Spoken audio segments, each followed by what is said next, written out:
The Secret Discovered by Wallace D. Wattles, The Science of Getting Rich, a practical manual for men and women whose most pressing need is for money by Wallace D. Wattles, free edition for members of www.abuko.com. The author wrote The Science of Getting Rich in 1910. Please bear in mind that the style and cultural references contained in the text were relevant to the decade in which it was written. The Science of Getting Rich, nevertheless, contains a wealth of timeless advice and wisdom for anyone who wishes to change their circumstances for the better. This free edition from Abuko contains the original, unaltered text, published in England with immense respect and gratitude to the author, by Abuko Publishing. Cover design copyright Abuko 2010. For more free ebooks in a wide range of fiction and nonfiction categories, please visit www.abuko. Contents. Preface. The right to be rich. There is a science of getting rich's opportunity monopolized. The first principle in the science of getting rich: increasing life. How riches come to you. Gratitude. Thinking in the certain way. How to use the will. Further use of the will. Acting in the certain way. Efficient action. Getting into the right business. The impression of increase. The advancing man. Some cautions and concluding observations. Summary of the science of getting rich. Preface. This book is pragmatical, not philosophical. A practical manual, not a treatise upon theories. It is intended for the men and women whose most pressing need is for money, who wish to get rich first and philosophize afterward. It is for those who have, so far, found neither the time, the means, nor the opportunity to go deeply into the study of metaphysics, but who want results and who are willing to take the conclusions of science as a basis for action, without going into all the processes by which those conclusions were reached. It is expected that the reader will take the fundamental statements upon faith, just as Hew'd take statements concerning a law of electrical action if they were promulgated by a Marconi or an Edison, and, taking the statements upon faith, that he will prove their truth by acting upon them without fear or hesitation. Every man or woman who does this will certainly get rich, for the science herein applied is an exact science, and failure is impossible. For the benefit, however, of those who wish to investigate philosophical theories and so secure a logical basis for faith, I will here cite certain authorities. The monistic theory of the universe, the theory that one is all, and that all is one. Thatone substance manifests itself as the seeming many elements of the material world. Isof, Hindu origin, and has been gradually winning its way into the thought of the Western world for 200 years. It is the foundation of all the Oriental philosophies, and off those of Descartes, Spinoza, Leibniz, Schopenhauer, Hegel, and Emerson. The reader who would dig to the philosophical foundations of this is advised to read Hegel and Emerson for himself. In writing this book, I have sacrificed all other considerations to plainness and simplicity of style, so that all might understand. The plan of action laid down herein was deduced from the conclusions of philosophy. It has been thoroughly tested and bears the supreme test of practical experiment. It works. If you wish to know how the conclusions were arrived at, read the writings of the authors mentioned above, and if you wish to reap the fruits of their philosophies in actual practice, read this book and do exactly as it tells you to do. The author. The right to be rich. Whatever may be said in praise of poverty, the fact remains that it is not possible to live a really complete or successful life unless one is rich. No man can rise to his greatest possible height in talent or soul development unless he has plenty of money. For to unfold the soul and to develop talent, he must have many things to use, and he cannot have these things unless he has money to buy them with. A man develops in mind, soul, and body by making use of things, and society is so organized that man must have money in order to become the possessor of things. Therefore, the basis of all advancement for man must be the science of getting rich. The object of all life is development, and everything that lives has an inalienable right to all the development it is capable of attaining. Man's right to life means his right to have the free and unrestricted use of all the things which may be necessary to his fullest mental, spiritual, and physical unfoldment, or, in other words, his right to be rich. In this book, I shall not speak of riches in a figurative way. To be really rich does not mean to be satisfied or contented with a little. No man ought to be satisfied with a little if he is capable of using and enjoying more. The purpose of nature is the advancement and unfoldment of life, and every man should have all that can contribute to the power, elegance, beauty, and richness of life. To be content with less is sinful. The man who owns all he wants for the living of all the life he is capable of living is rich, and no man who has not plenty of money can have all he wants. Life has been said so far, and become so complex, that even the most ordinary man or woman requires a great amount of wealth in order to live in a manner that even approaches completeness. Every person naturally wants to become all that they are capable of becoming. This desire to realize innate possibilities is inherent in human nature. We cannot help wanting to be all that we can be. Success in life is becoming what you want to be. You can become what you want to be only by making use of things, and you can have the free use of things only as you become rich enough to buy them. To understand the science of getting rich is therefore the most essential of all knowledge. There is nothing wrong in wanting to get rich. The desire for riches is really the desire for a richer, fuller, and more abundant life, and that desire is praiseworthy. The man who does not desire to live more abundantly is abnormal, and so the man who does not desire to have money enough to buy all he wants is abnormal. There are three motives for which we live. We live for the body, we live for the mind, we live for the soul. No one of these is better or holier than the other. All are alike desirable, and no one of the three, body, mind, or soul, live fully if either of the others is cut short of full life and expression. It is not right or noble to live only for the soul and deny mind or body, and it is wrong to live for the intellect and deny body or soul. We are all acquainted with the loathsome consequences of living for the body and denying both mind and soul. And we see that real life means the complete expression of all that man can give forth through body, mind, and soul.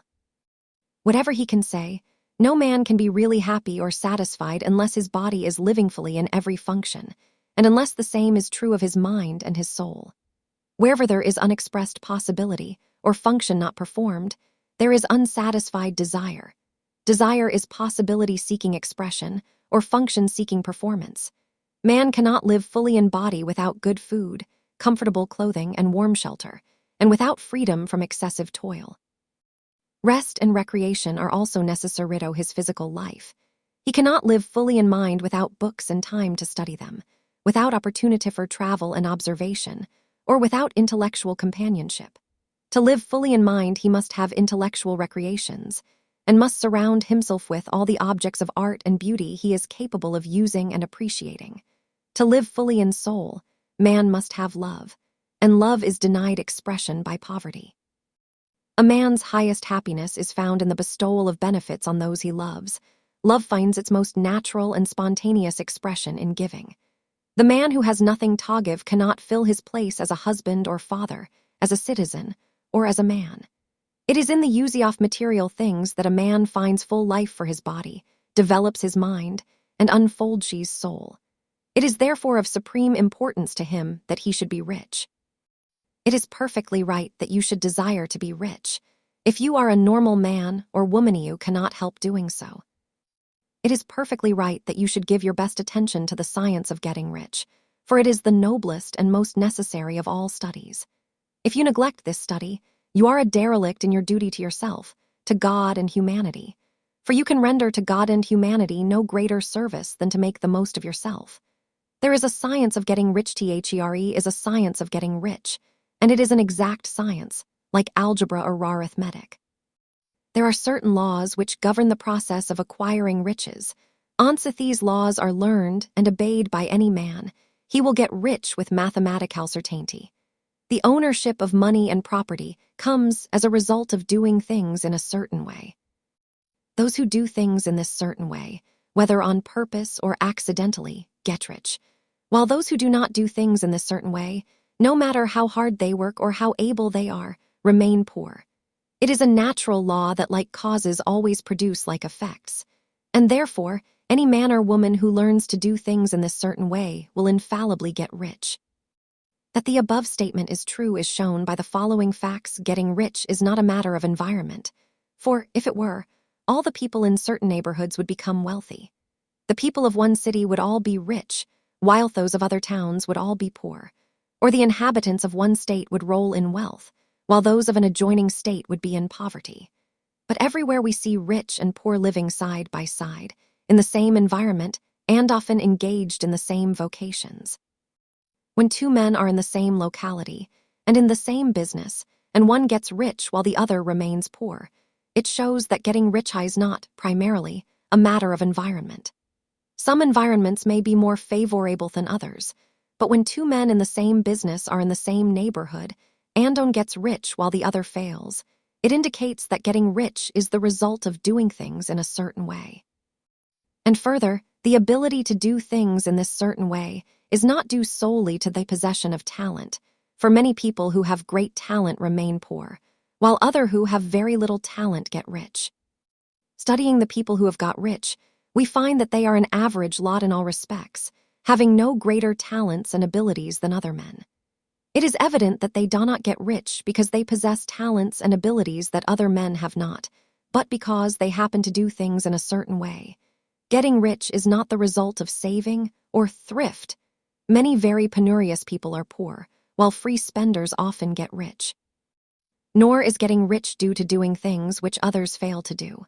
For two men in the same business often do almost exactly the same things, and one gets rich while the other remains poor or becomes bankrupt. From all these things, we must come to the conclusion that getting rich is the result of doing things in a certain way. If getting rich is the result of doing things in a certain way, and if like causes always produce like effects, then any man or woman who can do things in that way can become rich, and the whole matter is brought within the domain of exact science.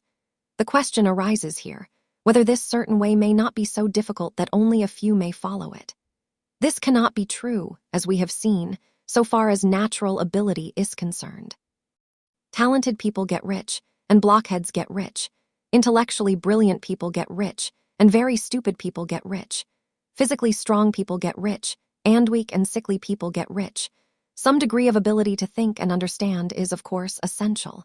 But insofar natural ability is concerned, any man or woman who has sense enough to read and understand these words can certainly get rich. Also, we have seen that it is not a matter of environment. Location counts for something. One would not go to the heart of the Sahara and expect to do successful business. Getting rich involves the necessity of dealing with men, and of being where there are people to deal with. And if these people are inclined to deal in the way you want total, so much the better. But that is about as far as environment goes. If anybody else in your town can get rich, so can you. And if anybody else in your state can get rich, so can you. Again, it is not a matter of choosing some particular business or profession. People get rich in every business and in every profession, while their next-door neighbors in the same vocation remain in poverty. It is true that you will do best in a business which you like, and which is congenial to you. And if you have certain talents which are well developed, you will do best in a business which calls for the exercise of those talents. Also, you will do best in a business which is suited to your locality. An ice cream parlor would do better in a warm climate than in Greenland, and a salmon fishery will succeed better in the Northwest than in Florida, where there are no salmon. But aside from these general limitations, getting rich is not dependent upon your engaging in some particular business, but upon your learning to do things in a certain way. If you are now in business, and anybody else in your locality is getting rich in the same business, while you are not getting rich, it is because you are not doing things in the same way that the other person is doing them. No one is prevented from getting rich by lack of capital. True, as you get capital, the increase becomes more easy and rapid, but one who has capital is already rich and does not need to consider how to become so. No matter how poor you may be, if you begin to do things in the certain way, you will begin to get rich, and you will begin to have capital. The getting of capital is a part of the process of getting rich, and it is a part of the result which invariably follows the doing of things in the certain way. You may be the poorest man on the continent and be deeply in debt. You may have neither friends, influence, nor resources. But if you begin to do things in this way, you must infallibly begin to get rich, for like causes must produce like effects. If you have no capital, you can get capital. If you are in the wrong business, you can get into the right business. If you are in the wrong location, you can go to the right location. And you can do so by beginning in your present business and in your present location to do things in a certain way which causes success. Is opportunity monopolized? No man is kept poor because opportunity has been taken away from him, because other people have monopolized the wealth and have put a fence around it.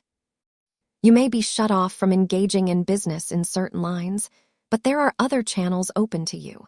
Probably it would be hard for you to get control of any of the great railroad systems. That field is pretty well monopolized. But the electric railway business is still in its infancy and offers plenty of scope for enterprise. And it will be but a very few years until traffic and transportation through the air will become a great industry, and in all its branches will give employment to hundreds of thousands and perhaps to millions of people. Why not turn your attention to the development of aerial transportation instead of competing with J.J. Hill and others for a chance in the steam railway world? It is quite true that if you are a workman in the employ of the Steel Trust, you have very little chance of becoming the owner of the plant in which you work. But it is also true that if you will commence to act in a certain way, you can soon leave the employ of this Steel Trust. You can buy a farm of from 10 to 40 acres and engage in business as a producer of foodstuffs. There is great opportunity at this time for men who will live upon small tracts of land and cultivate the same intensively. Such men will certainly get rich. You may say that it is impossible for you to get the land, but I am going to prove to you that it is not impossible, and that you can certainly get a farm if you will go to work in a certain way. At different periods, the tide of opportunity sets in different directions, according to the needs of the whole, and the particular stage of social evolution which has been reached. At present, in America, it is setting toward agriculture and the allied industries and professions. Today, opportunity is open before the factory worker in his line. It is open before the businessman who supplies the farmer more than before the one who supplies factory worker, and before the professional man who waits upon the farmer more than before the one who serves the working class. There is abundance of opportunity for the man who will go with the tide, instead of trying to swim against it. So the factory workers, either as individuals or as a class, are not deprived of opportunity. The workers are not being kept down by their masters. They are not being ground by the trusts and combinations of capital. As a class, they are where they are because they do not do things in a certain way. If the workers of America chose to do so, they could follow the example of their brothers in Belgium and other countries, and establish great department stores and cooperative industries. They could elect men off their own class to office and pass laws favoring the development of such cooperative industries.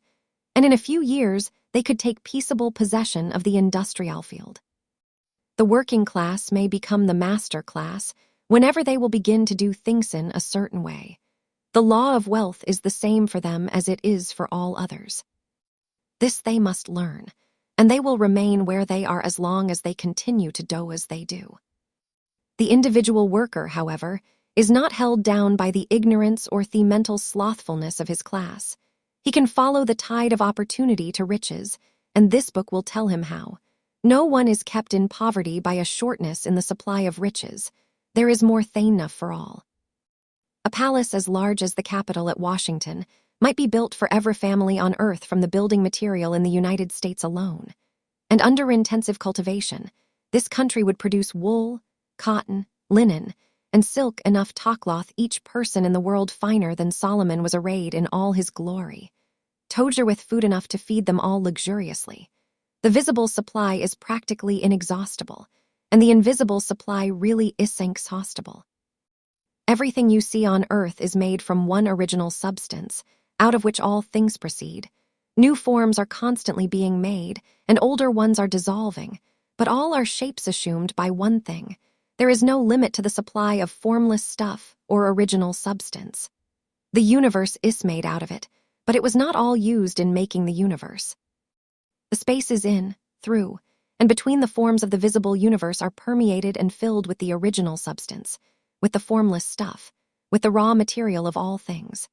10,000 times as much as has been made might still be made, and even then we should not have exhausted the supply of universal raw material. No man, therefore, is poor because nature is poor, or because there is not enough to go around. Nature is an inexhaustible storehouse of riches. The supply will never run short.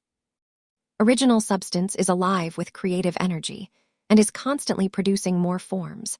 When the supply of building material is exhausted, more will be produced. When Thessal is exhausted so that foodstuffs and materials for clothing will no longer grow up in it, it will be renewed or more soil will be made. When all the gold and silver has been dug from the earth, if man is still in such a stage of social development that he needs gold and silver, more will produced from the formless. The formless stuff responds to the needs of man. It will not let him be without any good thing. This is true of man collectively.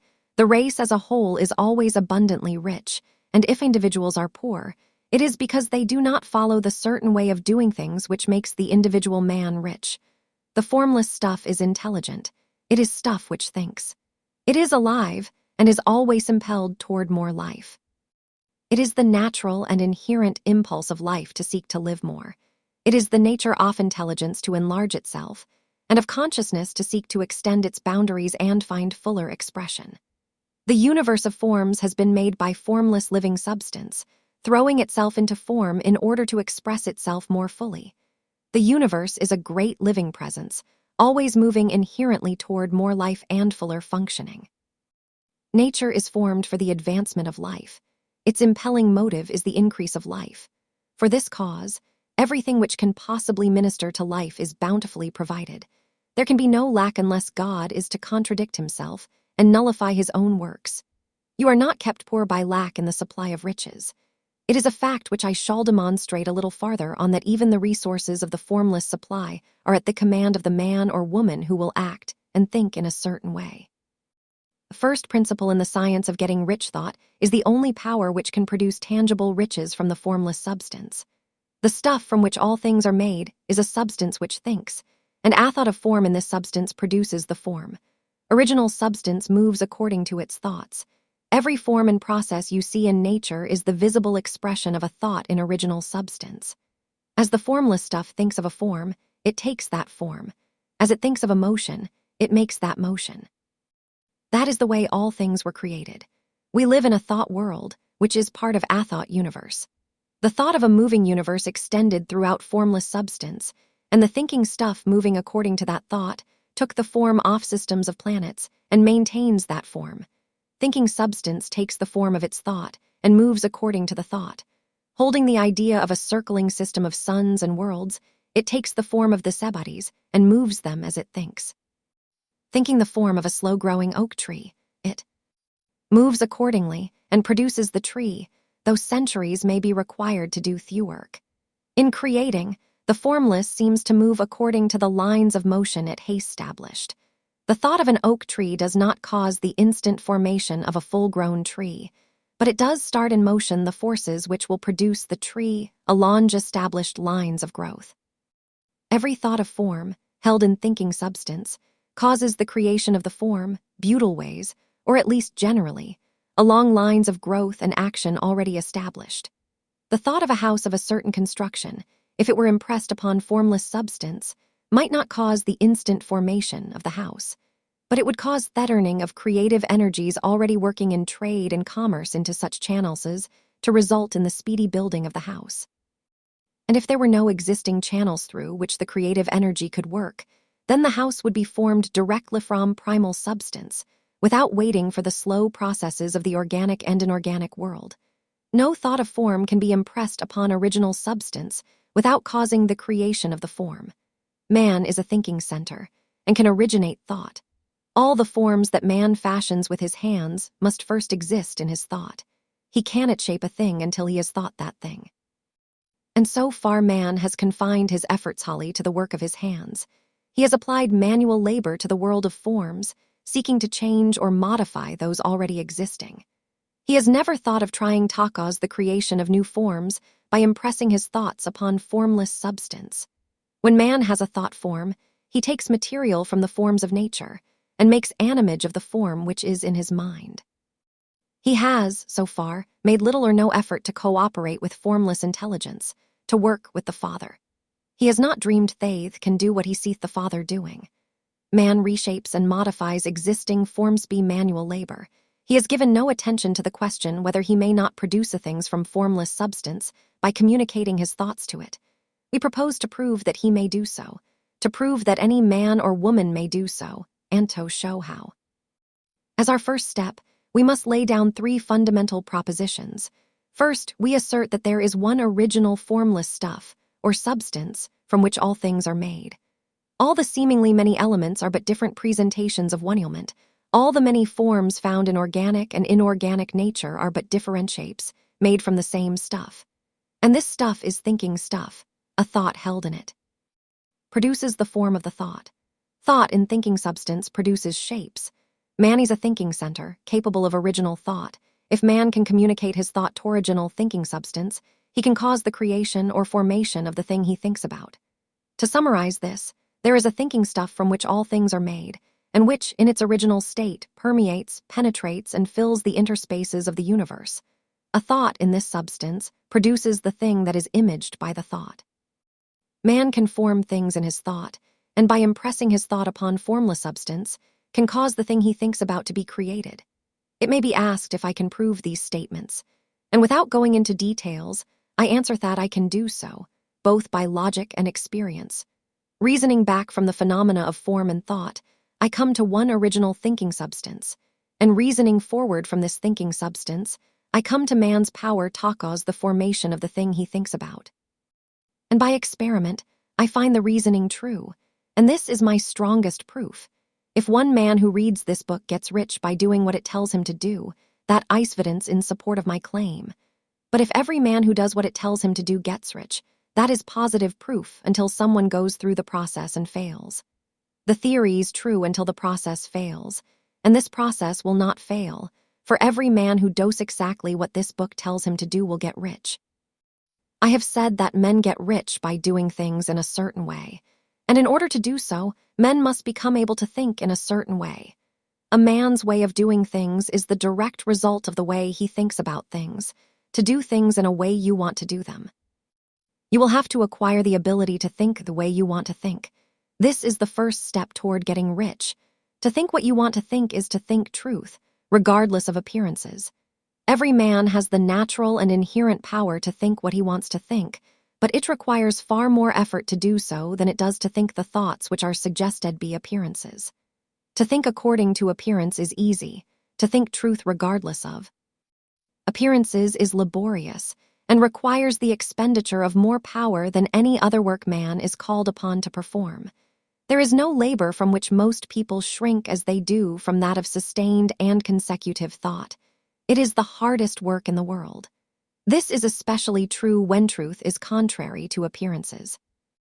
Every appearance in the visible world tends to produce a corresponding form in the mind which observes it, and this can only be prevented by holding the thought of the truth to look upon the appearance of disease will produce the form of disease in your own mind, and ultimately in your body, unless you hold the thought of the truth, which is that there is no disease.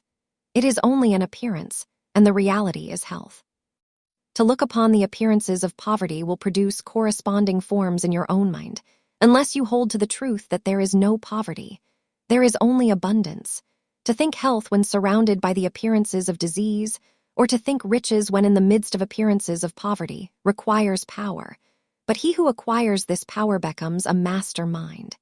He can conquer fate. He can have what he wants. This power can only be acquired by getting hold of the basic fact which is behind all appearances. And that fact is that there is one thinking substance, from which and be which all things are made. Then we must grasp the truth that every thought held in this substance becomes a form, and that man can so impress his thoughts upon it as to cause them to take form and become visible things.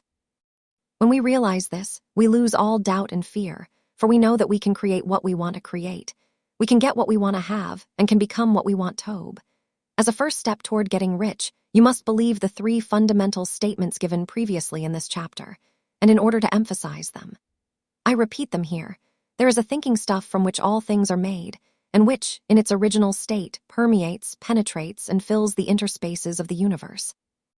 A thought in this substance produces the thing that is imaged by the thought. Man can form things in his thought, and by impressing his thought upon formless substance, can cause the thing he thinks about to be created. You must lay aside all other concepts of the universe than this monistic one, and you must dwell upon this until it is fixed in your mind and has become your habitual thought.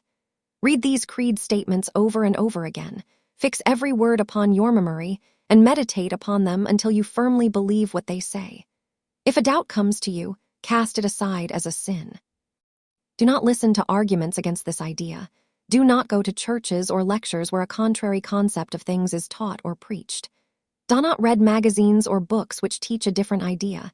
If you get mixed up in your faith, all your efforts will be in vain. Do not ask why these things are true, nor speculate as to how they can be true. Simply take them on trust. The science of getting rich begins with the absolute acceptance of this faith. Increasing life, you must get rid of the last vestige of the old idea that there is a deity whose will it is that you should be poor, or whose purposes may be served by keeping you in poverty. The intelligent substance which is all, and in all, and which lives in all and lives in you, is a consciously living substance. Being a consciously living substance, it must save the nature and inherent desire of every living intelligence for increase of life. Every living thing must continually seek for the enlargement of its life, because life, in the mere act of living, must increase itself. A seed, dropped into the ground, springs into activity, and in the act of living produces 100 more seeds. Life, by living, multiplies itself. It is forever becoming more. It must do so if it continues to be at all. Intelligence is under this same necessity for continuous increase. Every thought we think makes it necessary for us to think another thought. Consciousness is continually expanding. Every fact we learn leads us to the learning of another fact. Knowledge is continually increasing. Every talent we cultivate brings to the mind the desire to cultivate another talent. We are subject to the urge of life, seeking expression, whichever drives us on to know more, to do more, and to be more. In order to know more, do more, and be more, we must have more. We must have things to use, for we learn and do and become only by using things. We must get rich so that we can live more. The desire for riches is simply the capacity for larger life-seeking fulfillment. Every desire is the effort of an unexpressed possibility to come into action. It is power seeking to manifest which causes desire. That which makes you want more money is the same as that which makes the plant grow. It is life, seeking fuller expression. The one living substance must be subject to this inherent law of all life. It is permeate with the desire to live more. That is why it is under the necessity of creating things. The one substance desires to live more in you. Hence it wants you to have all the things you can use. It is the desire of God that you should get rich. He wants you to get rich because he can express himself better through you if you have plenty of things to use in giving him expression. He can live more in you if you have unlimited command of the means of life. The universe desires you to have everything you want to have. Nature is friendly to your plans. Everything is naturally for you. Make up your mind that this is true. It is essential, however, that your purpose should harmonize with the purpose that is in all. You must want real life, not mere pleasure of sensual gratification. Life is the performance of function, and the individual really lives only when he performs every function, physical, mental, and spiritual, of which he is capable, without excess in any. You do not want to get rich in order to live swinishly, for the gratification of animal desires. That is not life. But the performance of every physical function is a part of life, and no one lives completely who denies the impulses of the body a normal and healthful expression. You do not want to get rich solely to enjoy mental pleasures, to get knowledge, to gratify ambition, to outshine others, to be famous. All these are a legitimate part of life, but the man who lives for the pleasures of the intellect alone will only have a partial life, and he will never be satisfied with his lot. You do not want to get rich solely for the good of others, to lose yourself for the salvation of mankind, to experience the joys of philanthropy and sacrifice. The joys of the soul are only a part of life, and they are no better or nobler than any other part. You want to get rich in order that you may eat, drink, and be merry when it is time to do these things, in order that you may surround yourself with beautiful things, see distant lands, feed your mind, and develop your intellect, in order that you may love men and kind things, and be able to play a good part in helping the world to find truth. But remember that extreme altruism is no better and no nobler than extreme selfishness. Both are mistakes. Get rid of the idea that God wants you to sacrifice yourself for others, and that you can't secure his favor by doing so. God requires nothing of the kind.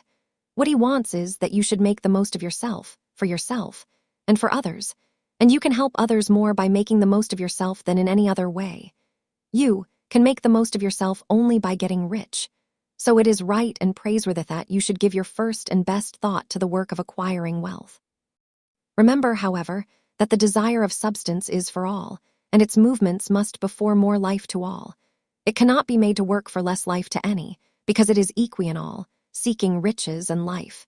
Intelligent substance will make things for you, but it will not take things away from someone else and give them to you. You must get rid of the thought of competition. You are to create, not to compete for what is already created.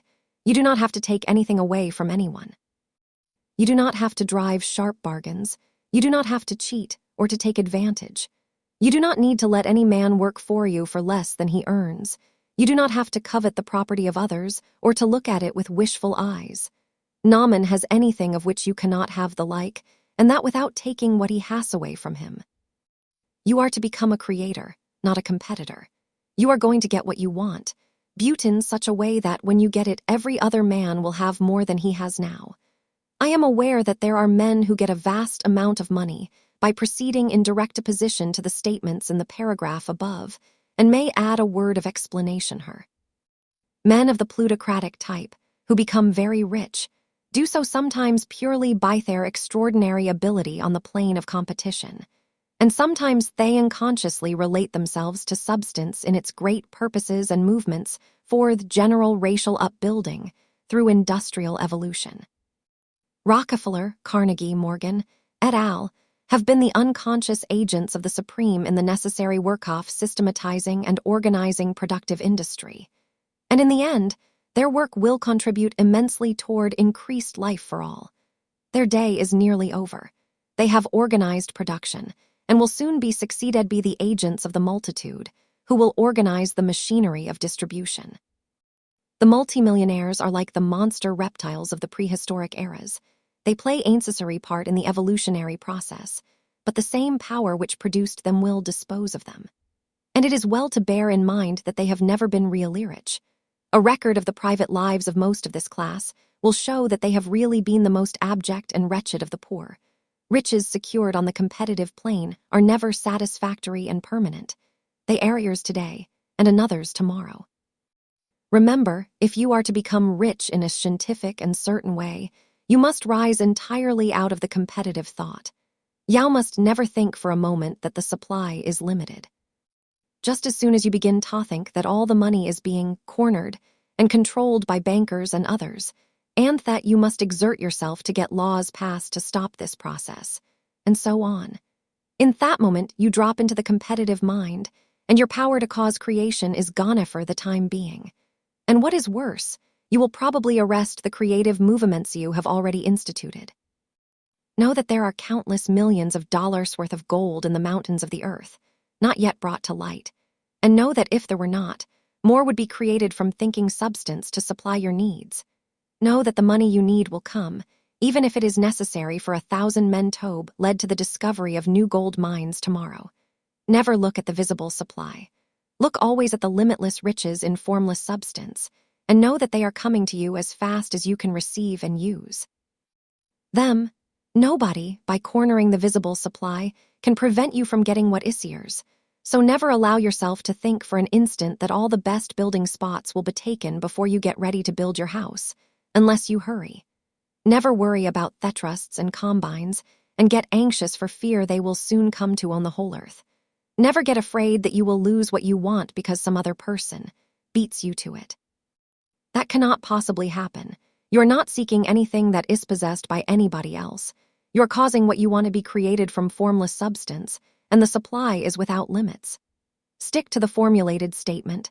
There is a thinking stuff from which all things are made, and which, in its original state, permeates, penetrates, and fills the interspaces of the universe. A thought, in this substance, produces the thing that is imaged by the thought.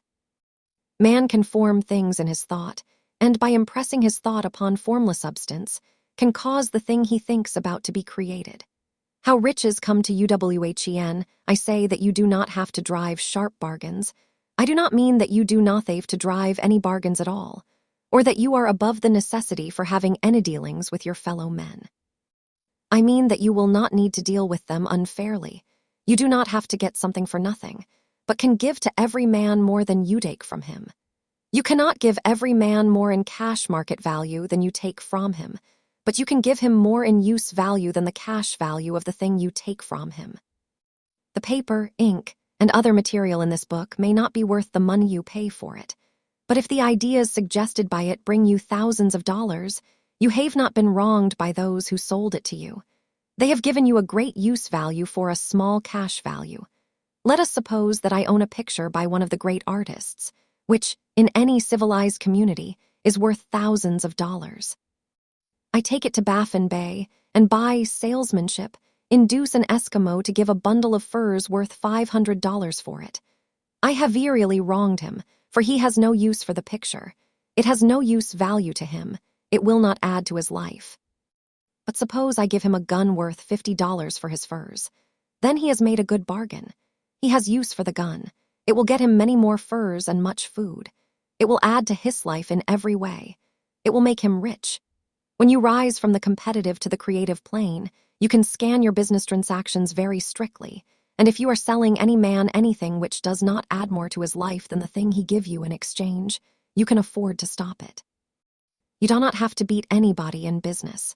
And if you are in a business which does beat people, get out of it at once. Give every man more in use value than you take from him in cash value. Then you aerating to the life of the world by every business transaction. If you have people working for you, you must take from them more in cash value than you pay them in wages. But you can so organize your business that it will be filled with principle of advancement, and so that each employee who wishes to do so may advance a little every day. You can make your business do for your employees what this book is doing for you. You can so conduct your business that it will be a sort of ladder, by which every employee who will take the trouble may climb to riches himself. And given the opportunity, if you will not do so, it is not your fault. And finally, because you are to cause the creation of your riches from formless substance which permeates all your environment, it does not follow that they are to take shape from the atmosphere and come into being before your eyes. If you want a sewing machine, for instance, I do not mean to tell you that you are to impress the thought of a sewing machine on thinking substance until the machine is formed without hands, in the room where you sit, or elsewhere. But if you want a sewing machine, hold the mental image of it with the most positive certainty that it is being made, or is on its way to you. After once forming the thought, have the most absolute and unquestioning faith that the sewing machine is coming. Never think of it, or speak of it, in any other way than as being sure to arrive. Claim it as already yours. It will be brought to you by the power of the supreme intelligence, acting upon demons of men. If you live in Maine, it may be that a man will be brought from Texas or Japan to engage in some transaction which will result in your getting what you want. If so, the whole matter will be as much to that man's advantage as it is to yours. Do not forget for a moment that the thinking substance is through all, in all, communicating with all, and can influence all. The desire of thinking substance for fuller life and better living has caused the creation of all the sewing machines already made. And it can cause the creation of millions more, and will, whenever men set it in motion by desire and faith, and by acting in a certain way. You can certainly have a sewing machine in your house, and it is just as certain that you can have any other thing or things which you want, and which you will use for the advancement of your own life and the lives of others. You need not hesitate about asking largely. It is your Father's pleasure to give you the kingdom, said Jesus. Original substance wants to live all that is possible in you, and wants you to have all that you can or will use for the living of the most abundant life. If you fix upon your consciousness the fact that the desire you feel for the possession of riches is one with the desire of omnipotence for more complete expression, your faith becomes invincible. Once I saw a little boy sitting at a piano and vainly trying to bring harmony out of theckies, and I saw that he was grieved and provoked by his inability to play real music. I asked him the cause of his vexation, and he answered, I can feel the music in me, but I can't make my hands go right. The music in him was the urge of original substance, containing all the possibilities of all life. All that there is of music was seeking expression through the child. God, the one substance, is trying to live and do and enjoy things through humanity. High's saying, I want hands to build wonderful structures, to play divine harmonies, to paint glorious pictures. I want feet to run my errands, eyes to see my beauties, tongues to tell mighty truths and to sing marvelous songs, and so on. All that there is of possibility is seeking expression through men. God wants those who can play music to have pianos and every other instrument, and to have the means to cultivate their talents to the fullest extent. He wants those who can appreciate beauty to be able to surround themselves with beautiful things. He wants those who can discern truth to have every opportunity to travel and observe. He wants those who can appreciate dress to be beautifully clothed, and those who can appreciate good food to be luxuriously fed. He wants all these things because it is himself that enjoys and appreciates them. It is God who wants to play and sing and enjoy beauty and proclaim truth and wear fine clothes and eat good foods. It is God that worketh in you to will and to do, said Paul. The desire you feel for riches is the infinite, seeking to express himself in you as he sought to find expression in the little boy at the piano. So you need not hesitate to ask largely. Your part is to focalize and express the desire to God. This is a difficult point with most people. They retain something of the old idea that poverty and self-sacrifice are pleasing to God. They look upon poverty as a part of Theplin, a necessity of nature. They have the idea that God has finished his work and made all that he can make, and that the majority of men must stay poor because there is not enough to go around. They hold to so much of this erroneous thought that they feel ashamed to ask for wealth. They try not to want more than a very modest competence, just enough to make them fairly comfortable. I recall now the case of one student who was told that he must get in mind a clear picture of the things he desired, so that the creative thought of them might be impressed in formless substance. He was a very poor man, living in a rented house, and having only what he earned from day to day, and he could not grasp the fact that all wealth washes.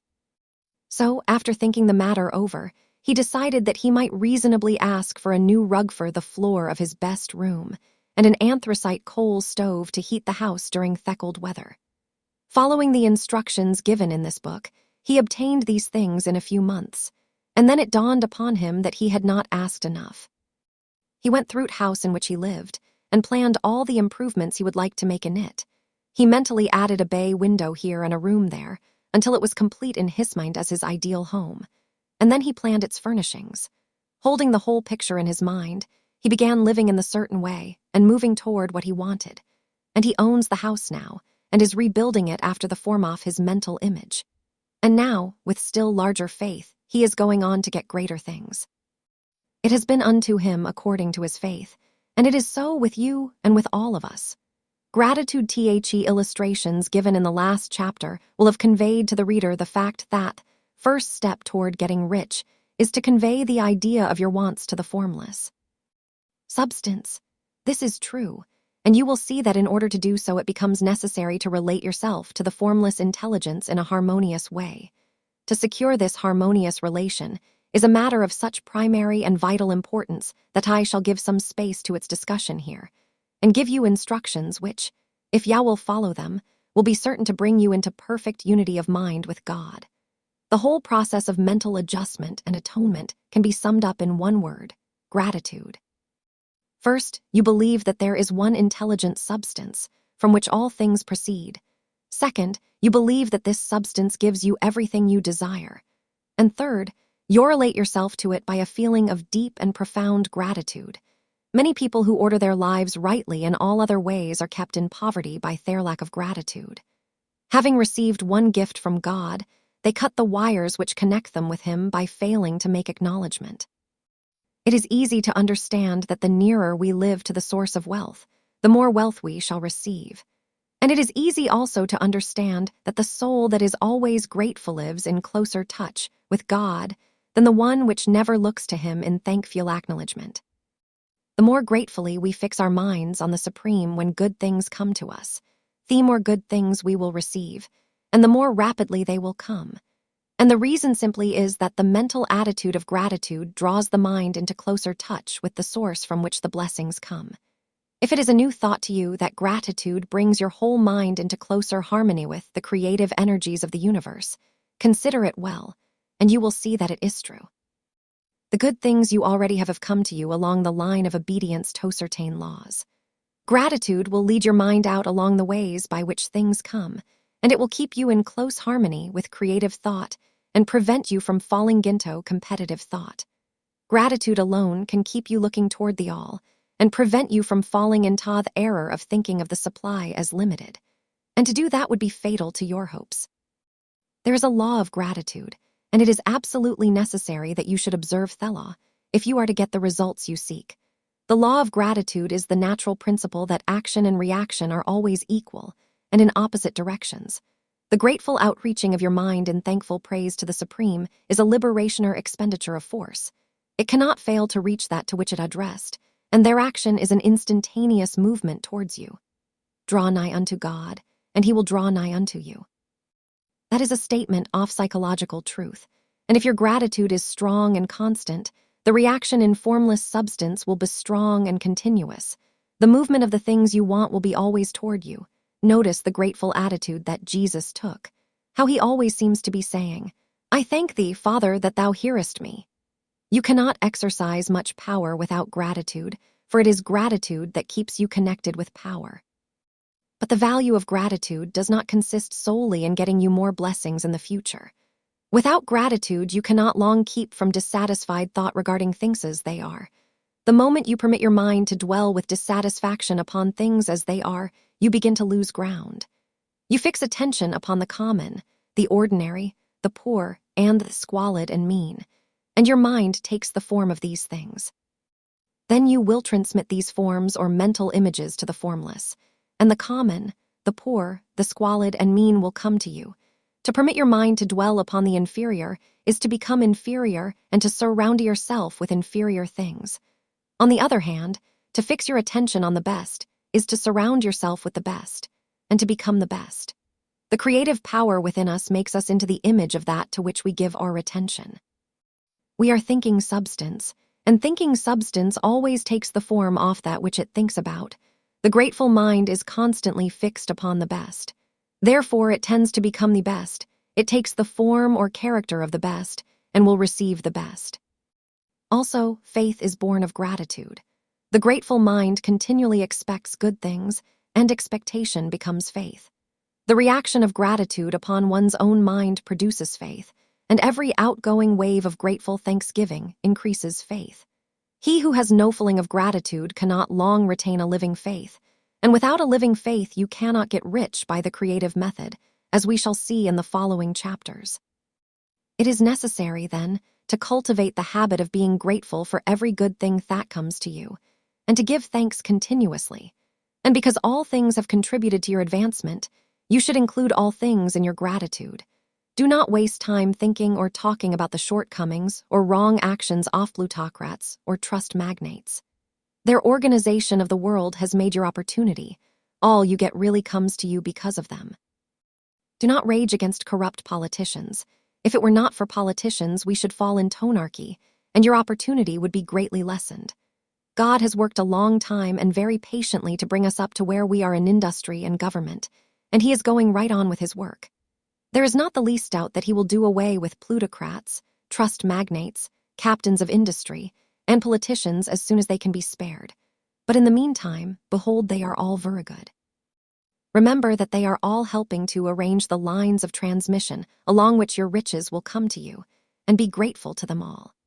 This will bring you into harmonious relations with the good in everything, and the good in everything will move it toward you.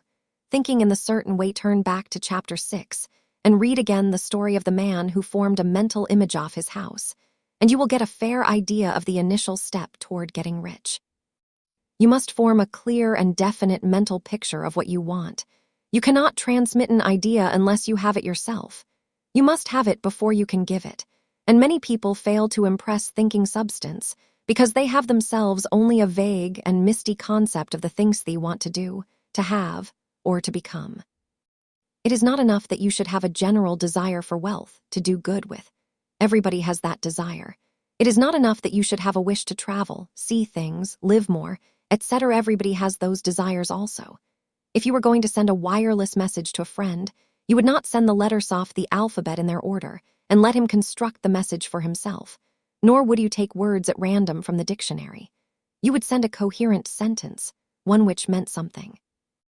When you try to impress your wants upon substance, remember that it must be done by a coherent statement. You must know what you want and be definite. You can never get rich or start the creative power into action by sending out unformed longings and vague desires.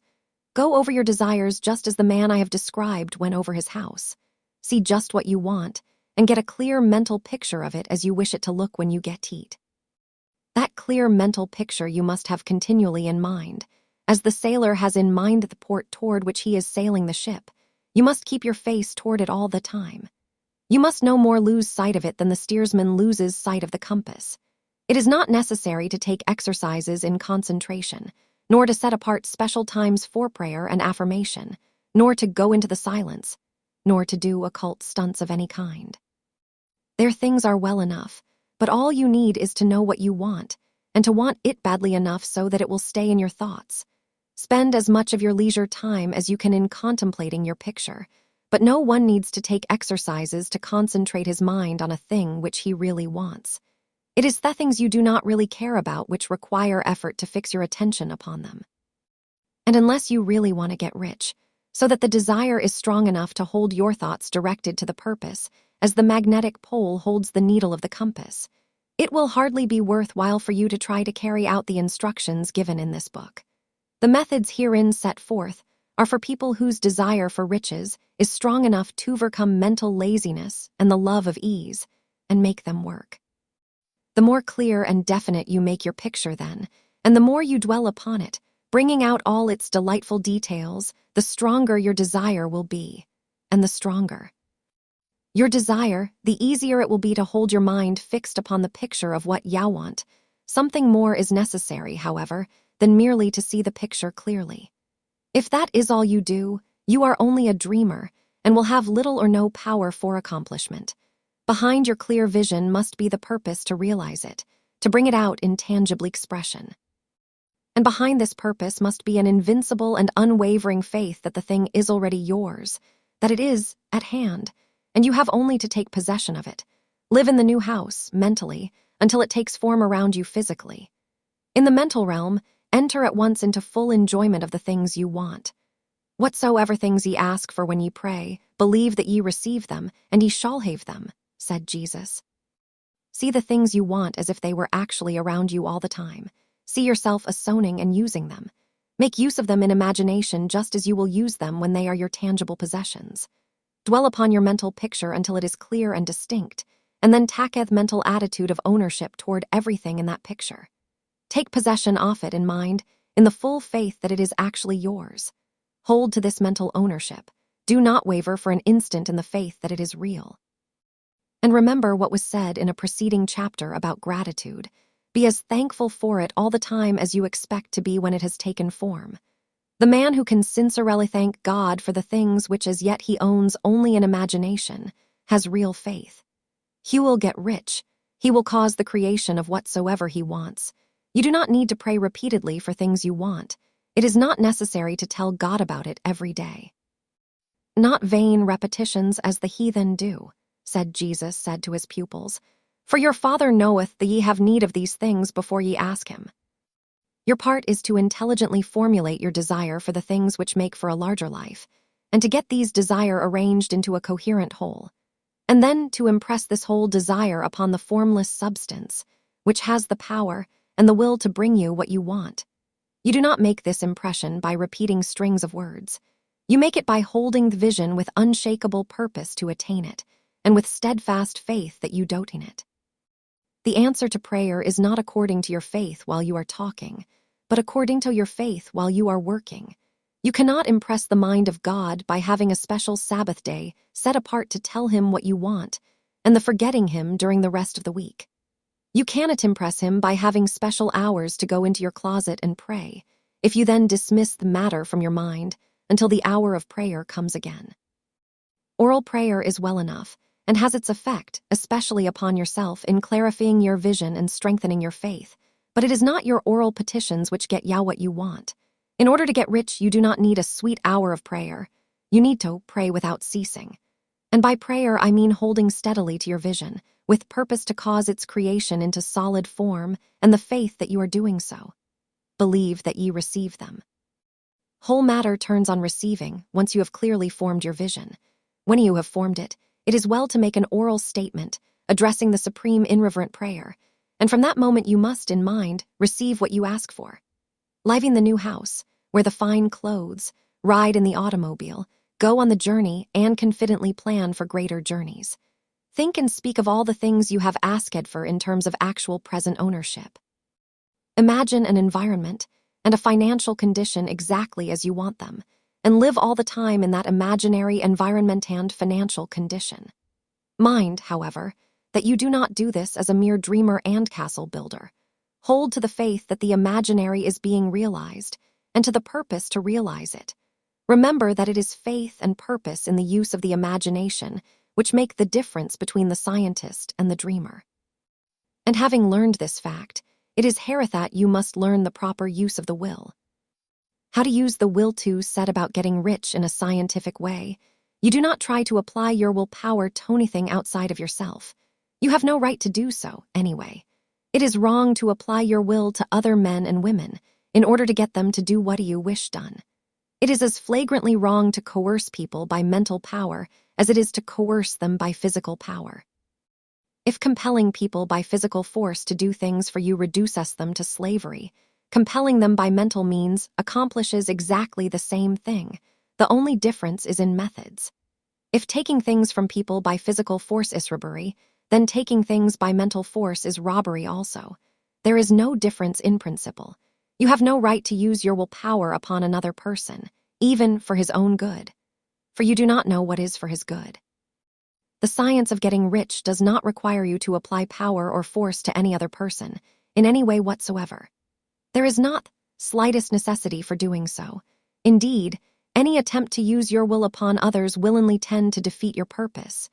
You do not need to apply your will to things in order to compel them to come to you. That would simply be trying to coerce God, and would be foolish and useless, as well as irreverent. You do not have to compel God to give you good things, any more than you have to use your willpower to make the sun rise. You do not have to use your willpower to conquer an unfriendly deity, or to make stubborn and rebellious forces do your bidding. Substance is friendly to you, and is more anxious to give you what you want than you are to get it. To get rich, you need only to use your willpower upon yourself. When you know what to think and do, then you must use your will to compel yourself to think and do the right things. That is the legitimate use of the will in getting what you want to use it in holding yourself to the right course. Use your will to keep yourself thinking and acting in the certain way. Do not try to project your will or your thoughts or your mind out into space to act on things or people. Keep your mind at home. It can accomplish more there than elsewhere. Use your mind to form a mental image of what you want and to hold that vision with faith and purpose. And use your will to keep your mind working in the right way.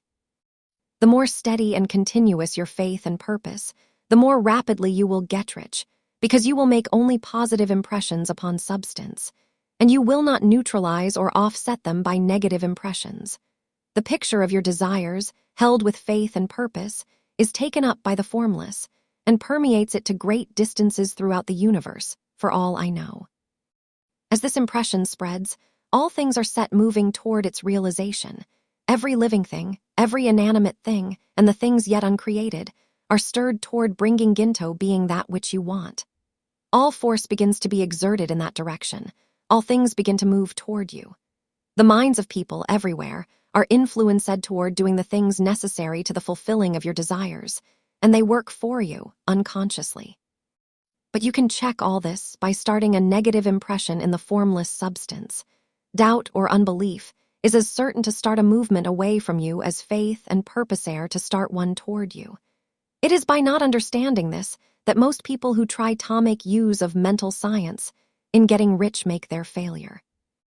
Every hour and moment you spend in giving heed to doubts and fears, every hour you spend in worry, every hour in which your soul is possessed by unbelief, sets a current away from you in the whole domain of intelligent substance. All the promises are unto them that believe, and unto them only. Notice how insistent Jesus was upon this point of belief, and now you know the reason why. Since belief is all important, it behooves you to guard your thoughts. And as your beliefs will be shaped to a very great extent by the things you observe and think about, it is important that you should command your attention. And here the will comes into use, for it is by your will that you determine upon what things your attention shall be fixed. If you want to become rich, you must not make a study of poverty. Things are not brought into being by thinking about their opposites. Health is never to be attained by studying disease and thinking about disease. Righteousness is not to be promoted by studying sin and thinking about sin, and no one ever got rich by studying poverty and thinking about poverty. Medicine as a science of disease has increased disease. Religion as a science of sin has promoted sin, and economics as a study of poverty will fill the world with wretchedness and want. Do not talk about poverty. Do not investigate it or concern yourself with it. Never mind what its causes are. You have nothing to do with them. What concerns you is the cure. Do not spend your time in charitable work or charity movements. All charity only tends to perpetuate the wretchedness it aims to eradicate. I do not say that you should be hard-hearted or unkind and refuse to hear the cry of need, but you must not try to eradicate poverty in any of the conventional ways. Put poverty behind you and put all that pertains to it behind you and make good. Get rich. That is the best way you can help the poor. And you cannot hold the mental image which is to make you rich if you fill your mind with pictures of poverty. Do not read books or papers which give circumstantial accounts of the wretchedness of the tenement dwellers, of the horrors of child labor, and so on. Do not read anything which fills your mind with gloomy images of want and suffering. You cannot help the poor in the least by knowing about these things, and the widespread knowledge of them does not tend at all to do away with poverty. What tends to do away with poverty is not the getting of pictures of poverty into your mind, but getting pictures of wealth into the minds of the poor. You are not deserting the poor in their misery when you refuse to allow your mind to be filled with pictures of that misery. Poverty can be done away with, not by increasing the number of well-to-do people who think about poverty, but by increasing the number of poor people who purpose with faith to get rich. The poor do not need charity, they need inspiration. Charity only sends them a loaf of bread to keep them alive in their wretchedness, or gives them an entertainment to make them forget for an hour or two. But inspiration will cause them to rise out of their misery. If you want to help the poor, demonstrate to them that they can become rich. Prove it by getting rich yourself. The only way in which poverty will ever be banished from this world is by getting a large and constantly increasing number of people to practice the teachings of this book. People must be taught to become rich by creation, not by competition. Every man who becomes rich by competition throws down behind him the ladder by which he rises, and keeps others down. But every man who gets rich by creation opens a way for thousands to follow him, and inspires them to do so. You are not showing hardness of heart or an unfeeling disposition when you refuse toppity poverty, see poverty, read about poverty, or think or talk about it, or to listen to those who do talk about it. Use your willpower to keep your mind off the subject of poverty, and to keep it fixed with faith and purpose on the vision of what you want. Further use of the will. You cannot retain a true and clear vision of wealth if you are constantly turning your attention to opposing pictures, whether they be external or imaginary. Do not tell of your past troubles of a financial nature. If you have had them, do not think of them at all. Do not tell of the poverty of your parents or the hardships of your early life. To do any of these things is to mentally class yourself with the poor for the time being, and it will certainly check the movement of things in your direction. Let the dead bury their dead, as Jesus said. Put poverty and all things that pertain to poverty completely behind you. You have accepted a certain theory of the universe as being correct, and are resting all your hopes of happiness on its being correct. And what can you gain by giving heed to conflicting theories? Do not read religious books which tell you that the world is soon coming to an end.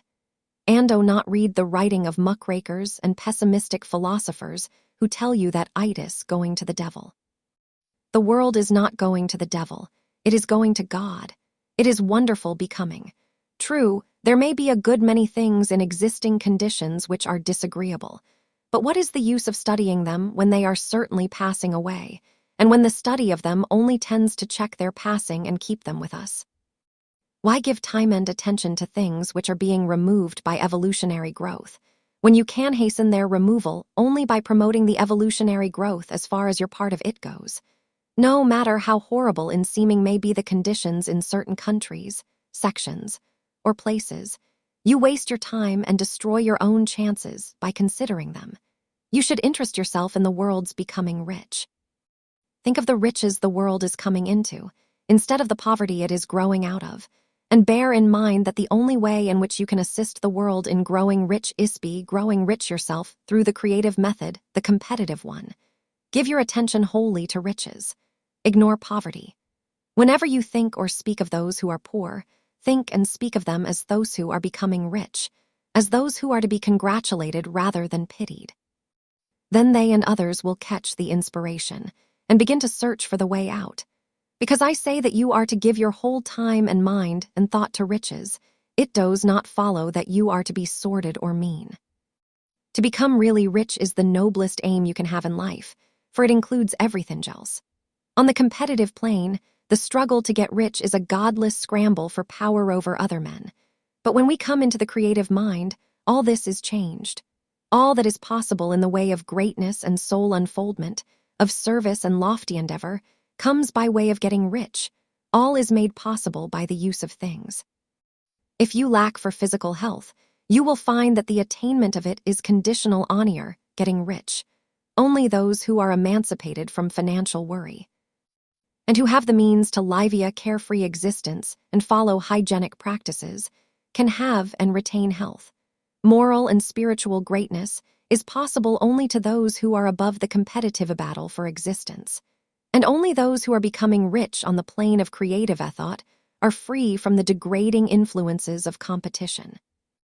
If your heart is set on domestic happiness, remember that love flourishes best where there is refinement, a high level of thought, and freedom from corrupting influences. And these are to be found only where riches are attained by the exercise of creative thought, without strife or rivalry.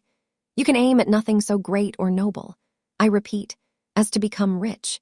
And you must fix your attention upon your mental picture of riches, to the exclusion of all that may tend totem or obscure the vision.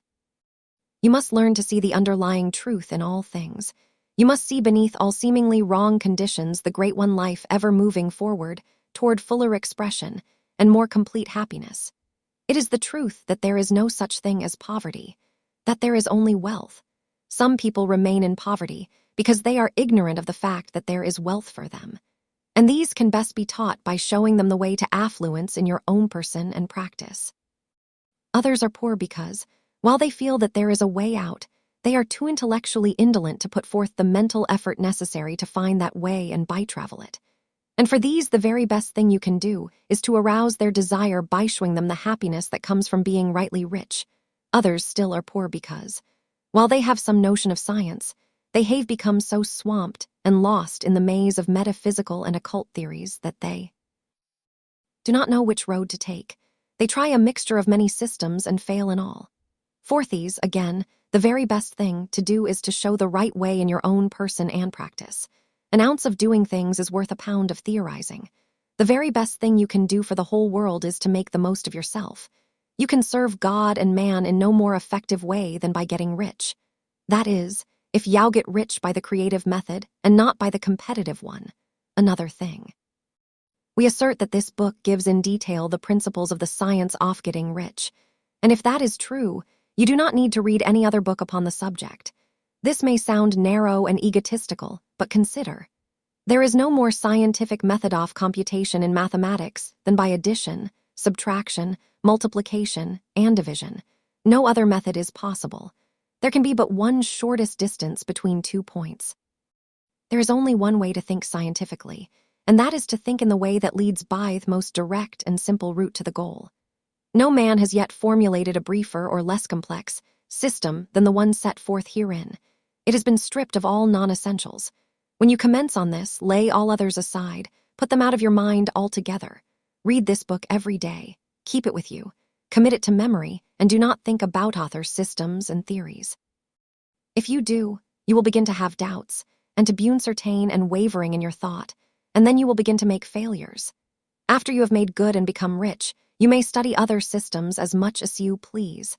But until you are quite sure that you have gained what you want, do not read anything on this line but this book, unless it be the authors mentioned in the preface. And read only the most optimistic comments on the world's news, those in harmony with your picture. Also, postpone your investigations into the occult. Do not dabble in theosophy, spiritualism, or kindred studies. It is very likely that the dead still live and are near. But if they are, let them alone. Mind your own business. Wherever the spirits of the dead may be, they have their own work to do and their own problems to solve, and we have no right to interfere with them. We cannot help them, and it is very doubtful whether they can help us, or whether we have any right to. Trespass upon their time if they can. Let the dead and the hereafter alone, and solve your own problem. Get rich. If you begin to mix with the occult, you will start mental cross-currents which will surely bring your hopes to shipwreck. Now, this and the preceding chapters have brought us to the following statement of basic facts. There is a thinking stuff from which all things are made, and which, in its original state, permeates, penetrates, and fills the interspaces of the universe. A thought in this substance produces the thing that is imaged by the thought. Man can form things in his thought, and by impressing his thought upon formless substance, can cause the thing he thinks about to be created. In order to do this, man must pass from the competitive to the creative mind. He must form a clear mental picture of the things he wants, and hold this picture in his thoughts with the fixed purpose to get what he wants, and the unwavering faith that he does get what he wants, closing his mind against all that may tend to shake his purpose, dim his vision, or quench his faith. And in addition to all this, we shall now see that he must live and act in a certain way.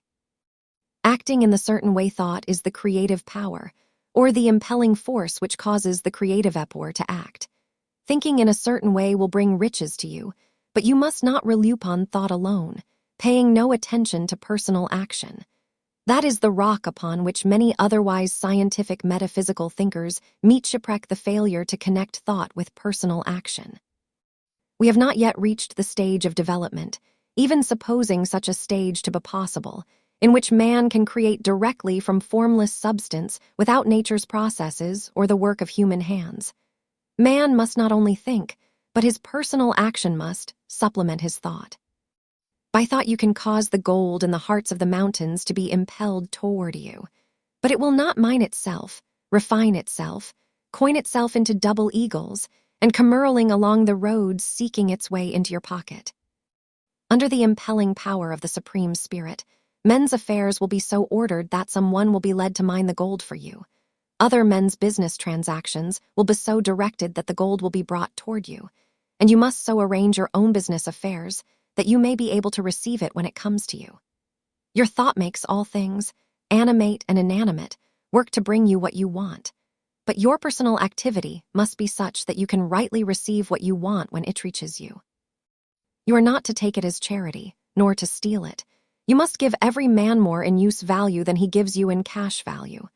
The scientific use of thought consists in forming a clear and distinct mental image off what you want, in holding fast to the purpose to get what you want, and in realizing with grateful faith that you do get what you want.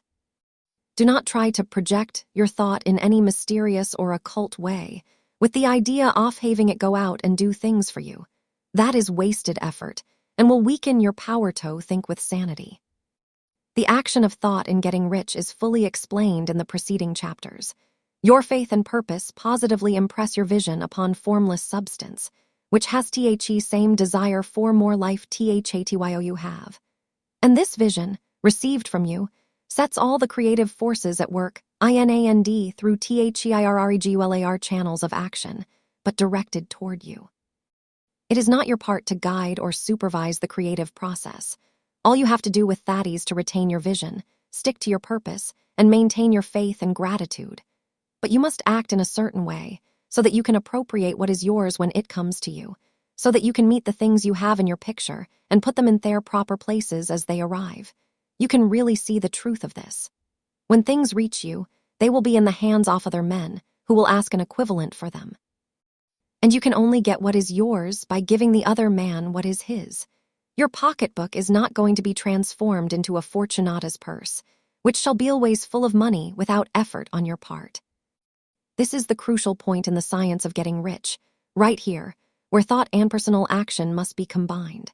There are very many people who, consciously or unconsciously, set the creative forces in action by the strength and persistence of their desires, but who remain poor because they do not provide for the reception of the thing they want when it comes. By thought, the thing you want is brought to you. By action, you receive it. Whatever your action is to be, it is evident that you must act now. You cannot act in thepest, and it is essential to the clearness of your mental vision that you dismiss the past from your mind. You cannot act in the future, for the future is not here yet. And you cannot tell how you will want to act in any future contingency until that contingency has arrived. Because you are not in the right business or the right environment now, do not think that you must postpone action until you get into the right business or environment. And do not spend time in the present taking thought as to the best course in possible future emergencies. Have faith in your ability to meet any emergency when it arrives. If you act in the present with your mind on the future, your present action will be with a divided mind and will not be effective. Put your whole mind into present action. Do not give your creative impulse to original substance and then sit down and wait for results. If you do, you will never get them. Act now. There is never any time but now, and there never will be any time but now. If you are ever to begin to make ready for the reception of what you want, you must begin now. And your action, whatever it is, must most likely be in your present business or employment, and must be upon the persons and things in your present environment. You cannot act where you are not. You cannot act where you have been, and you cannot act where you are going to be. You can act only where you are. Do not bother as to whether yesterday's work was well done or ill done. Do today's work well. Do not try to do tomorrow's work now. There will be plenty of time to do that when you get to it. Do not try, by occult or mystical means, to act on people or things that are out of your reach. Do not wait for a change of environment before you act. Get a change of environment by action. You can so act upon the environment in which you are now, as to cause yourself to be transferred to a better environment. Hold with faith and purpose the vision of yourself in the better environment, but act upon your present environment with all your heart, and with all your strength, and with all your mind. Do not spend any time in daydreaming or castle building. Hold to the one vision of what you want, and act now. Do not cast about seeking some new thing to do, or some strange, unusual, or remarkable action to perform as a first step toward getting rich. It is probable that your actions, at least for some time to come, will be those you have been performing for some time past. But you are to begin now to perform these actions in the certain way, which will surely make you rich. If you are engaged in some business, and feel that it is not the right one for you, do not wait until you get into the right business before you begin to act. Do not feel discouraged, or sit down and lament because you are misplaced. No man was ever so misplaced but that he could not find the right place, and no man ever became so involved in the wrong business but that he could get into the right business. Hold the vision of yourself in the right business, with the purpose to get into it, and the faith that you will get into it, and are getting into it. But ACT in your present business. Use your present business as the means of getting a better one, and use your present environment as the means of getting into a better one. Your vision of the right business, if held with faith and purpose, will cause the Supreme to move the right business toward you, and your action, if performed in the certain way, will cause you to move it toward the business. If you are an employee or wage earner and feel that you must change places in order to get what you want, do not project your thought into space and rely upon it to get you another job. It will probably fail to do so. Hold the vision of yourself in the job you want, while you act with faith and purpose in the job you have, and you will certainly get the job you want. Your vision and faith will set the creative force in motion to bring it toward you, and your action will cause the forces in your own environment to move you toward the place you want.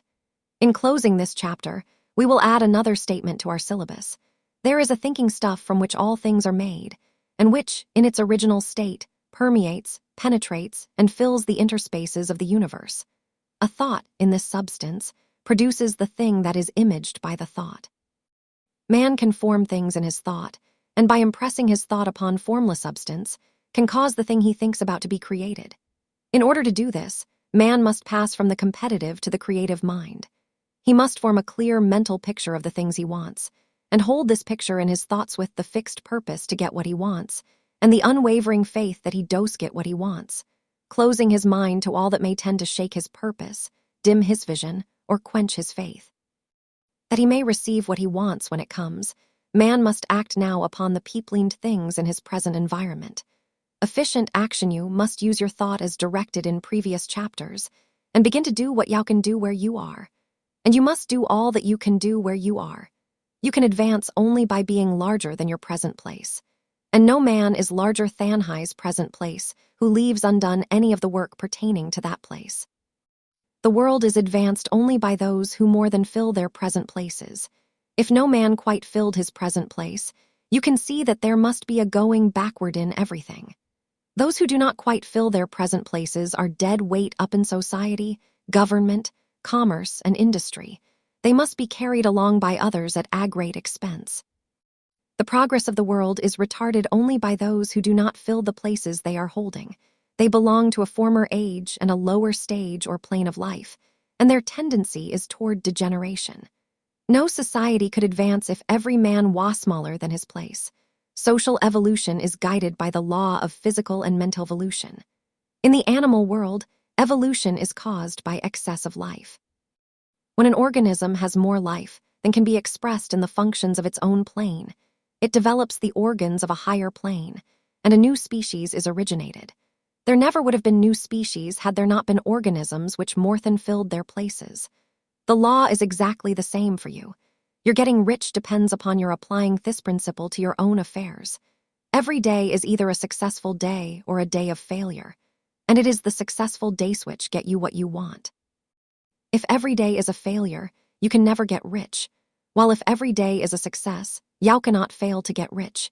If there is something that may be done today, and you do not do it, you have failed in so far as that thing is concerned, and the consequences may be more disastrous than you imagine. You cannot foresee the results of even the most trivial act. You do not know the workings of all the forces that have been set moving in your behalf. Much may be depending on your doing some simple act. It may be the very thing which is to open the door of opportunity to very great possibilities. You can never know all the combinations which supreme intelligence is making for you in the world of things and of human affairs. Your neglect or failure to do some small thing may cause a long delay in getting what you want. Do, every day, all that can be done that day. There is, however, a limitation or qualification of the above that you must take into account. You are not to overwork, nor to rush blindly into your business in the effort to do the greatest possible number of things in the shortest possible time. You are not to try to do tomorrow's work today, nor to do a week's work in a day. It is really not the number of things you do, but the efficiency of each separate action that counts. Every act is, in itself, either a success or a failure. Every act is, in itself, either effective or inefficient. Every inefficient act is a failure, and if you spend your life in doing inefficient acts, your whole life will be a failure. The more things you do, the worse for you, if all your acts are inefficient ones. On the other hand, every efficient act is a success in itself, and if every act of your life is an efficient one, your whole life must be a success. The cause of failure is doing too many things in an inefficient manner, and not doing enough things in an efficient manner. You will see that it is a self-evident proposition that if you do not do any inefficient acts, and if you do a sufficient number of efficient acts, you will become rich. If now, it is possible for you to make each act an efficient one, you see again that the getting off riches is reduced to an exact science, like mathematics. The matter turns, then, on the questions whether you can make each separate act a success in itself. And this you can certainly do. You can make each act a success because all power is working with you, and all power cannot fail. Power is at your service, and to make each act efficient you have only to put power into it. Every action is either strong or weak, and when everyone is strong, you are acting in a certain way which will make you rich. Every act can be made strong and efficient by holding your vision while you are doing it, and putting the whole power of your faith and purpose into it. It is at this point that the people fail who separate mental power from personal action. They use the power of mind in one place and at one time, and they act in another place and at another time. So their acts are not successful in themselves, too many of them are inefficient. But if all power goes into every act, no matter how commonplace, every act will be a success in itself. And as in the nature of things, every success opens the way to other successes, your progress toward what you want, and the progress of what you want toward you will become increasingly rapid. Remember that successful action is cumulative in its results. Since the desire for more life is inherent in all things, when a man begins to move toward larger life, more things attach themselves to him, and the influence of his desire is multiplied. Do, every day, all that you can do that day, and do each act in an efficient manner. In saying that you must hold your vision while you are doing each act, however trivial or commonplace, I do not mean to say that it is necessary at all times to see the vision distinctly to its smallest details. It should be the work of your leisure hours to use your imagination on the details of your vision, and to contemplate them until they are firmly fixed upon memory. If you wish speedy results, spend practically all your spare time in this practice. By continuous contemplation, you will get the picture of what you want, even to the smallest details, so firmly fixed upon your mind, and so completely transferred to the mind of formless substance, that in your working hours you need only to mentally refer to the picture to stimulate your faith and purpose, and cause your best effort to be put forth. Contemplate your picture in your leisure hours until your consciousness is so full of it that you can grasp it instantly. You will become so enthused with its bright premises that the mere thought of it will call forth the strongest energies of your whole being. Let us again repeat our syllabus, and by slightly changing the closing statements bring it to the point we have now reached. There is a thinking stuff from which all things are made, and which, in its original state, permeates, penetrates, and fills the interspaces of the universe. A thought, in this substance, produces the thing that is imaged by the thought.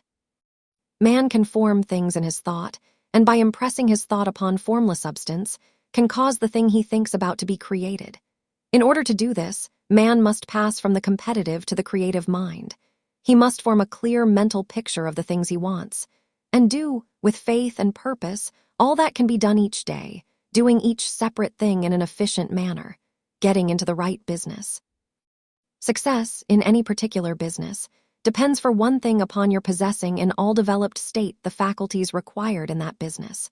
Without good musical faculty, no one can succeed as a teacher of music. Without well-developed mechanical faculties, no one can achieve great success in any of the mechanical trades. Without tact and the commercial faculties, no one can succeed in mercantile pursuits. But to possess in a well-developed state the faculties required in your particular vocation does not ensure getting rich. There are musicians who have a remarkable talent and who yet remain poor. There are blacksmiths, carpenters, and soon who have excellent mechanical ability, but who do not get rich. And there are merchants with good faculties for dealing with men who nevertheless fail. The different faculties are tools. It is essential to have good tools, but it is also essential that the tools should be used in the right way. One man can take a sharp saw, a square, a good plane, and so on, and build a handsome article of furniture. Another man can take the same tools and set to work to duplicate the article, but his production will be a botch. He does not know how to use good tools in a successful way. The various faculties of your mind are the tools with which you must do the work which is to make you rich. It will be easier for you to succeed if you get into a business for which you are well equipped with mental tools. Generally speaking, you will do best in that business which will use your strongest faculties, the one for which you are naturally best fitted. But there are limitations to this statement, also. No man should regard his vocation as being irrevocably fixed by the tendencies with which he was born. You can get rich in any business, for if you have not the right talent for you can develop that talent. It merely means that you will have to make your tools as you go along, instead of confining yourself to the use of those with which you were born. It will be easier for you to succeed in a vocation for which you already have the talents in all developed state. But you can succeed in any vocation, for you can develop any rudimentary talent, and there is no talent of which you have not at least the rudiment. You will get rich most easily in point of effort, if you do that for which you are best fitted. But you will get rich most satisfactorily if you do that which you want to do. Doing what you want to do is life. And there is no real satisfaction in living if we are compelled to be forever doing something which we do not like to do, and can never do what we want to do. And it is certain that you can do what you want to do. The desire to do it is proof that you have within you the power which can do it. Desire is a manifestation of power. The desire to play music is the power which can play music seeking expression and development. The desire to invent mechanical devices is the mechanical talent seeking expression and development.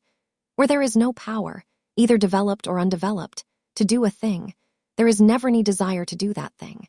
And where there is strong desire to do a thing, it is certain proof that the power to do it is strong, and only requires to be developed and applied in the right way. All things else being equal, it is best to select the business for which you have the best developed talent. But if you have a strong desire to engage in any particular line of work, you should select that work as the ultimate end at which you aim. You can do what you want to do, and it is your right and privilege to follow the business or avocation which will be most congenial and pleasant. You are not obliged to do what you do not like to do, and should not do it except as a means to bring you to the doing of the thing you want to do. If there are past mistakes whose consequences have placed you in an undesirable business or environment, you may be obliged for some time to do what you do not like to do. But you can make the doing of it pleasant by knowing that it is making it possible for you to come to the doing of what you want to do. If you feel that you are not in the right vocation, do not act too hastily in trying to get into another one. The best way, generally, to change business or environment is by growth. Do not be afraid to make a sudden and radical change if the opportunity is presented, and you feel after careful consideration that it is the right opportunity. But never take sudden or radical action when you are in doubt as to the wisdom of doing so. There is never any hurry on the creative plane, and there is no lack of opportunity. When you get out of the competitive mind, you will understand that you never need to act thistily. No one else is going to beat you to the thing you want to do. There is enough for all. If one space is taken, another and a better one will be opened for you a little farther in. There is plenty of time. When you are in doubt, wait. Fall back on the contemplation of your vision and increase your faith and purpose. And by all means, in times of doubt and indecision, cultivate gratitude. A day or two spent in contemplating the vision of what you want and in earnest thanksgiving that you are getting it will bring your mind into such close relationship with the Supreme that you will make no mistake when you do act. There is a mind which knows all there is to know, and you can come into close unity with this mind by faith and the purpose to advance in life, if you have deep gratitude. Mistakes come from acting hastily, or from acting in fear or doubt, or in forgetfulness off the right motive, which is more life to all and less to none. As you go on in the certain way, opportunities will come to you in increasing number, and you will need to be very steady in your faith and purpose, and to keep in close touch with the all-mind by reverent gratitude. Do all that you can do in a perfect manner every day, but do it without haste, worry, or fear. Go as fast as you can, but never hurry. Remember that in the moment you begin to hurry, you cease to be a creator and become a competitor. You drop back upon the old plane again. Whenever you find yourself hurrying, call a halt. Fix your attention on the mental image of the thing you want, and begin to give thanks that you are getting it. The exercise of gratitude will never fail to strengthen your faith and renew your purpose. The impression of increase whether you change your vocation or not. Your actions for the present must be those pertaining to the business in which you are now engaged. You can get into the business you want by making constructive use of the business you are already established in, by doing your daily work in a certain way. And insofar as your business consists in dealing with other men, whether personally or by letter, the key thought of all your efforts must be to convey to their minds the impression of increase. Increase is what all men and all women are seeking. It is the urge of the formless intelligence within them, seeking fuller expression. The desire for increase is inherent in all nature. It is the fundamental impulse of the universe. All human activities are based on the desire for increase. People are seeking more food, more clothes, better sh.